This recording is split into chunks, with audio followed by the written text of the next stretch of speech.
Good morning, students. നമുക്ക് Lagrange's equation മറ്റൊരു problem ചെയ്ത് നോക്കാം. പ്രോബ്ലം ഇതാണ്: solve root x into p plus root y into q is equal to root z. First we check whether this equation is a Lagrange's linear equation. For that we check pp plus qq is equal to r4. Here p is equal to root x, q is equal to root y, r is equal to root z. Since it is a p, q are functions of x, y, z, the given equation is a Lagrange's linear equation.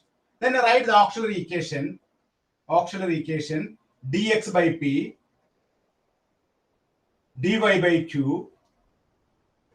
dz by r. That is dx by root x dy by root y dz by root z. Here we have to find out u equal to a and v is equal to b. Here, in this case, dx by root x, dy by root y, dz by root z, three ratios. First ratio, second ratio, third ratio. Here we can take 1 and 2. First ratio and second ratio. That is dx by root x is equal to dy by root y.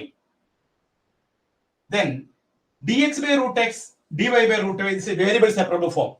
Then we can directly integrate this one. നമുക്ക് direct ആയിട്ട് integrate ചെയ്യാം. അങ്ങനെ integrate ചെയ്യുമ്പോൾ നമുക്ക് എന്ത് വരും? x raised to minus 1 by 2 dx integral y raised to minus 1 by 2 dy. നമ്മൾ root x മുകളിലോട്ട് കൊണ്ടുപോകുമ്പോൾ x raised to minus 1 by 2 dx, root y മുകളിലോട്ട് ഷിഫ്റ്റ് ചെയ്യുമ്പോൾ y raised to minus 1 by 2 dy. ഇനി നമ്മൾ അത് ഇന്റഗ്രേറ്റ് ചെയ്യാം. Integrate ചെയ്യുമ്പോൾ കിട്ടുന്ന ആൻസർ എന്താണ്? x raised to minus 1 by 2 plus 1 minus 1 by 2 plus 1, y raised to minus 1 by 2 plus 1 by minus 1 by 2 plus 1 plus c1. That is x raised to minus 1 by 2 plus 1 എന്ന് പറഞ്ഞാൽ എന്താണ്? 1 by 2 divided by 1 by 2, y raised to 1 by 2 divided by 1 by 2 plus c1. Therefore നമുക്ക് എന്ത് കിട്ടും?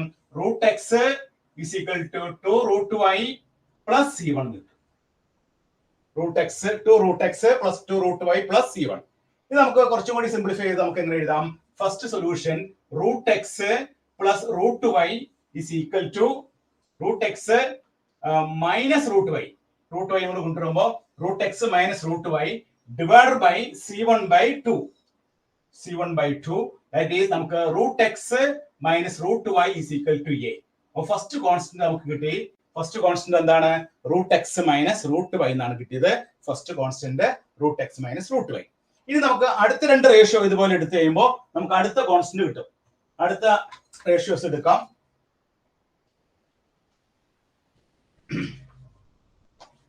നമുക്ക് 2, 3 കൊടുക്കാം. Take 2 and 3. Take 2 and 3. മൂന്നാമത്തെ ratio നമ്മൾ എടുക്കുന്നു. dy by root y dz by root z. ഇത് വേരിയബിൾ സെപ്പറബിൾ ഫോമിലാണ്. നമുക്ക് ഇത് ഇന്റഗ്രേറ്റ് ചെയ്യുമ്പോൾ y raised to minus 1 by 2 dy is equal to z raised to minus 1 by 2 dz. ഇത് നമ്മൾ ഫസ്റ്റ് ഇന്റഗ്രേറ്റ് ചെയ്യുമ്പോൾ നമുക്ക് എന്ത് വരും നോക്കാം? y raised to minus 1 by 2 plus 1 by minus 1 by 2 plus 1, z raised to minus 1 by 2 plus 1 by minus 1 by 2 plus 1 plus c2 എന്ന് പറഞ്ഞാൽ എന്താണ്? y raised to 1 by 2 divided by 2 is equal to z raised to 1 by 2 divided by 1 by 2 plus c2. നേരത്തെ ചെയ്ത പോലെ നമ്മൾ ചെയ്യുമ്പോൾ നമുക്ക് എന്ത് ആൻസർ കിട്ടും? root y minus root z. 2 root y 2 root z is equal to c2. That is root y minus root z is equal to c2 by 2. That is c2 by 2 എന്ന് എഴുതാം, b എന്ന് എഴുതാം. അപ്പൊ രണ്ടാമത്തെ constant നമുക്ക് എന്ത് കിട്ടി? രണ്ടാമത്തെ constant root y minus root z is equal to b എന്ന് കിട്ടി. അപ്പൊ രണ്ട് കോൺസ്റ്റന്റ് കിട്ടി. ഫസ്റ്റ് കോൺസ്റ്റന്റ് എന്താണ് കിട്ടിയത്? root x minus root y is equal to a എന്ന് കിട്ടി. രണ്ടാമത്തെ constant root y minus root z is equal to b എന്ന് കിട്ടി. Therefore നമ്മുടെ കംപ്ലീറ്റ് സൊല്യൂഷൻ എന്താണ്? Finally we have to write the complete solution. Therefore finally we have to write the complete solution. Complete solution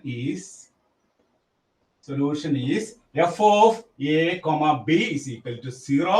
Where a എന്ന് പറയുന്നത് എന്താണ്? root x minus root y, b എന്ന് പറയുന്നത് എന്താണ്? root y minus root z.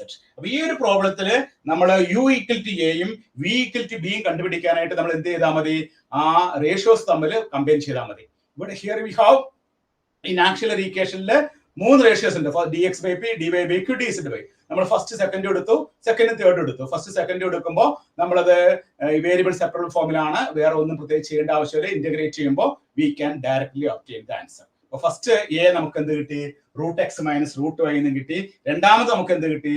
√y minus √z എന്ന് കിട്ടി. Therefore we can easily write the complete solution as f of a b is equal to 0.